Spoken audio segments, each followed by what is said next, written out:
नमस्कार। स्वागत है आपका द न्यूज लॉन्चर पर। मैं हूं अशोक वानखेड़े। लेकर आया हूं आपका अपना कार्यक्रम द डायरेक्ट हिट। 20 सांसद घर से निकलने ही वाले थे, अलग गुट बनाने की प्रक्रिया में लगे हुए थे। इसी बीच बिड़ला जी के पास अभिषेक की चिट्ठी चली गई।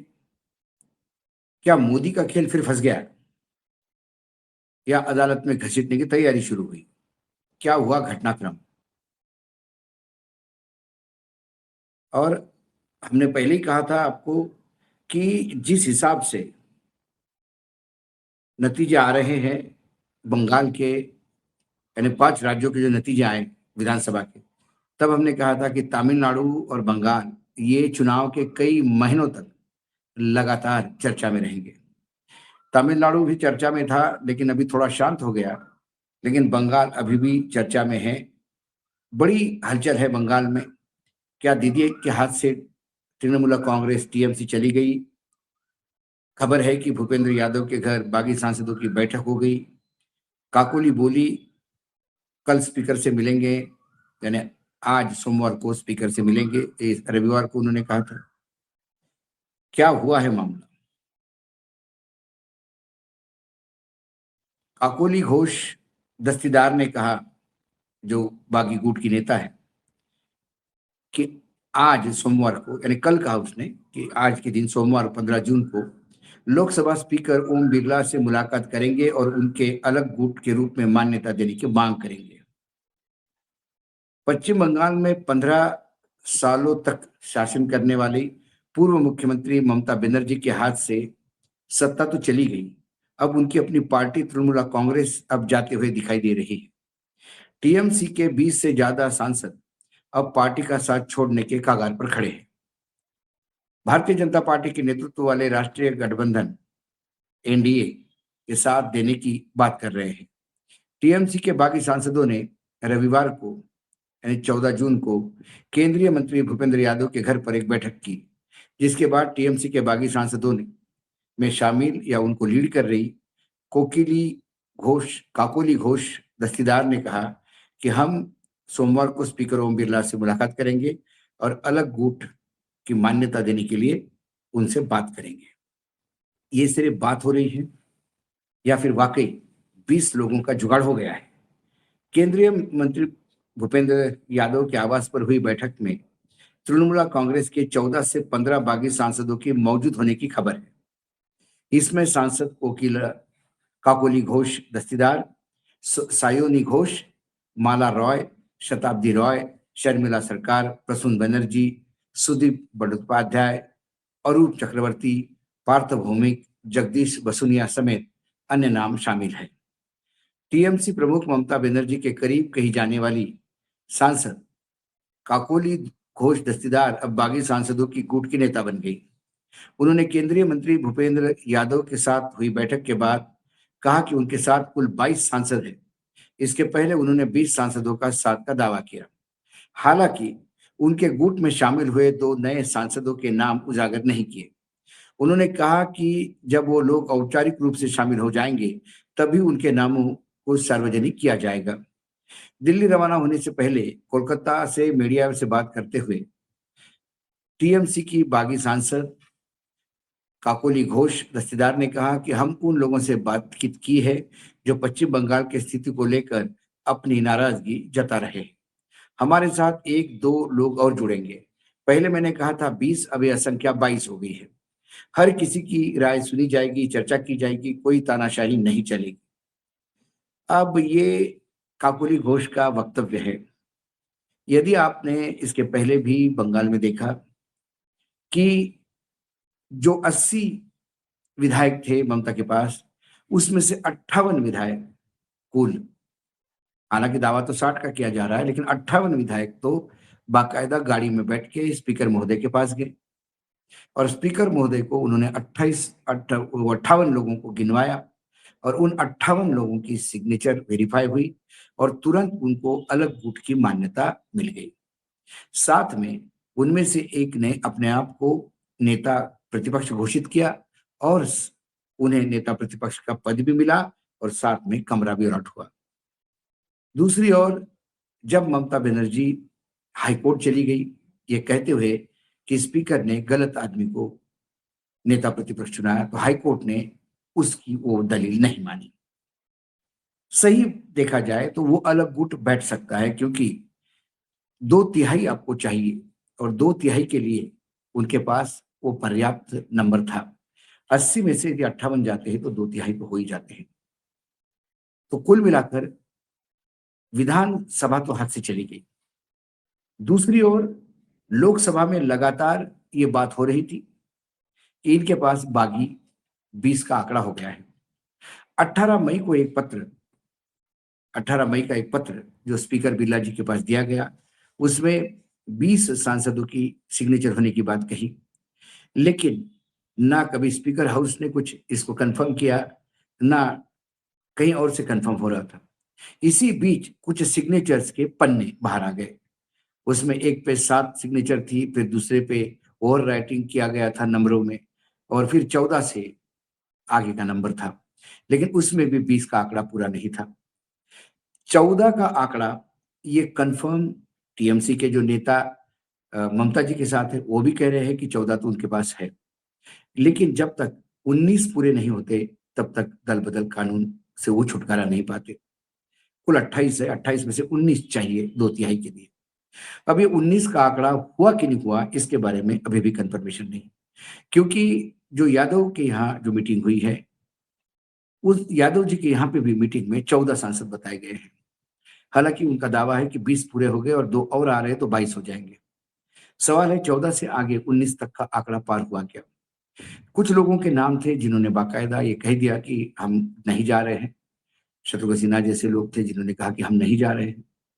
यदि ये आंकड़ा 20 का हो जाता है, क्योंकि जिस विश्वास के साथ वो बोल रहे हैं कि सोमवार को अलग गुट की स्थापना करेंगे, और वर्तमान में जो स्थिति चल रही है जहां परंपराएं बिल्कुल नहीं के बराबर मानी जा रही है, ऐसे में 20 सांसदों का नाम आने के बाद स्पीकर महोदय उसको एग्री करके और तुरंत एक नए गुट का उनको स्थापना की परमिशन भी दे सकते हैं। ऐसे में फिर जिन लोगों का नाम उसमें होगा उनको कंप्लेंट करनी होगी, वो कंप्लेंट कितनी सुनी जाएगी कुछ पता नहीं। और यदि 19 नाम हो गए या 20 नाम हो गए तो फिर आगे की प्रोसेस ममता के लिए बहुत भारी पड़ने वाली है। ममता जी के लिए भारी ये पड़ने वाली है कि फिर तुरंत ओरिजिनल टीएमसी पे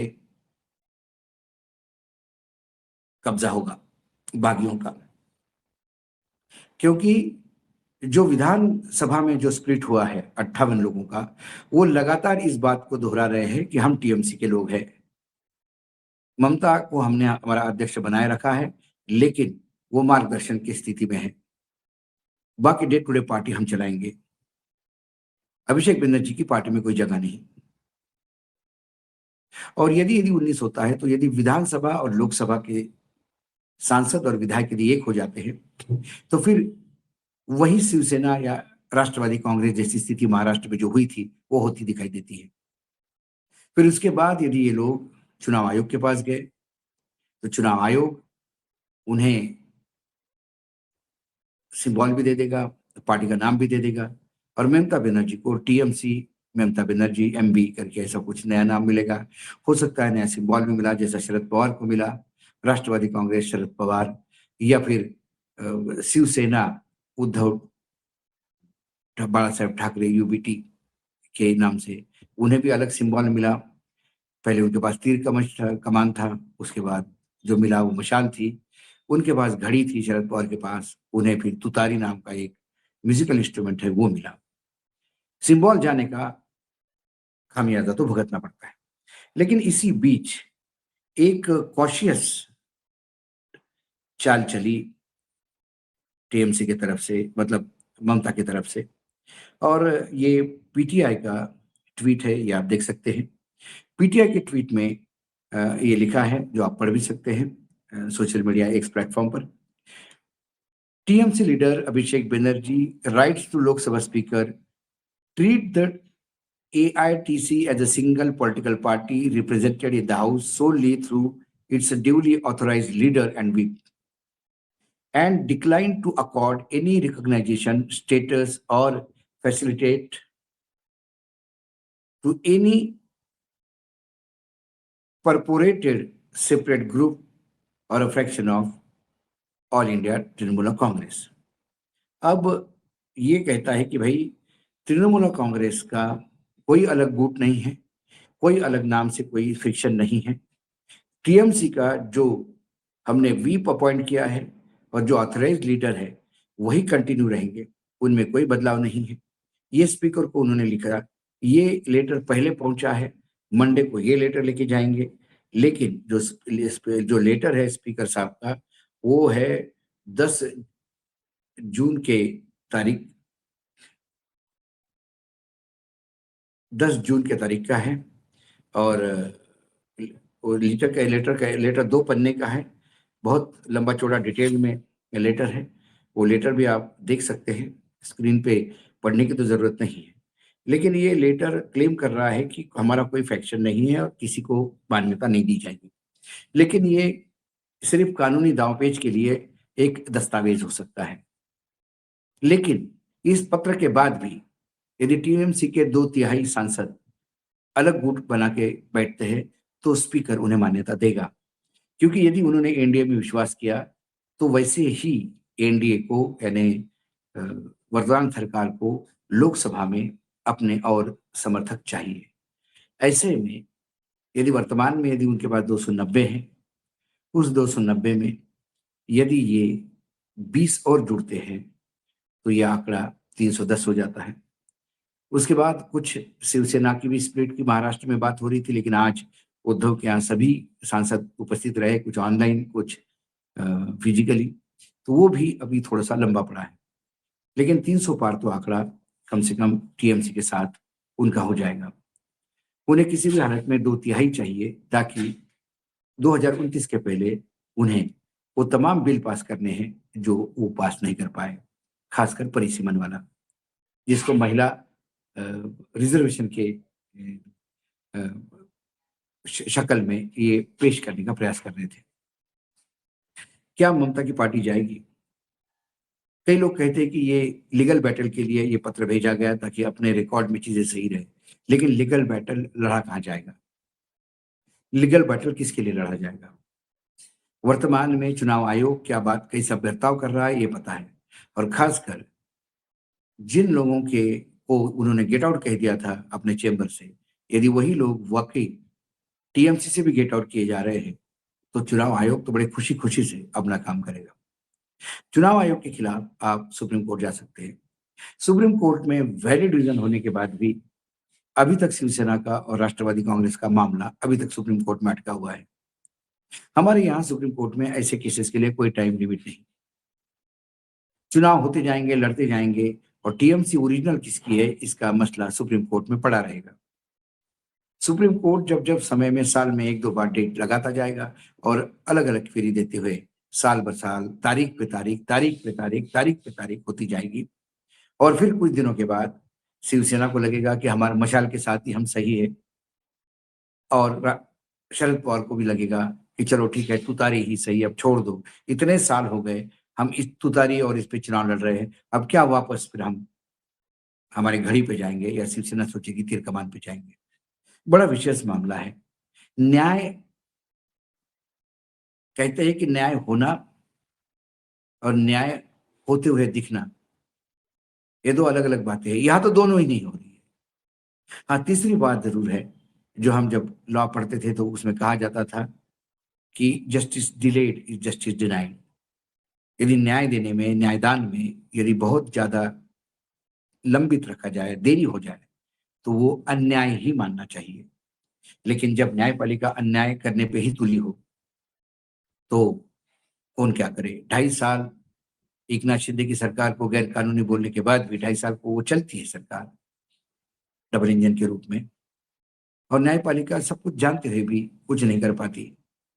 यही हमारी न्यायपालिका की क्या एक्टिविज्म समझे या क्या? कुल मिला के ममता के लिए ये बुरी खबर, यदि 20 हो गए तो, और यदि 19 भी नहीं हुए तो फिर ये हम वैसे ही समझेंगे जैसे पहले लिस्ट आई।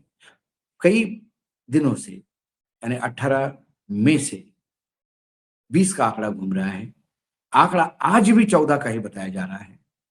लेकिन पता नहीं रातों रात किसी का विचार बदल ले। ये भारत के राजनीतिज्ञ हैं जिनकी विचारधारा बदलने में 2 सेकंड भी नहीं लगते।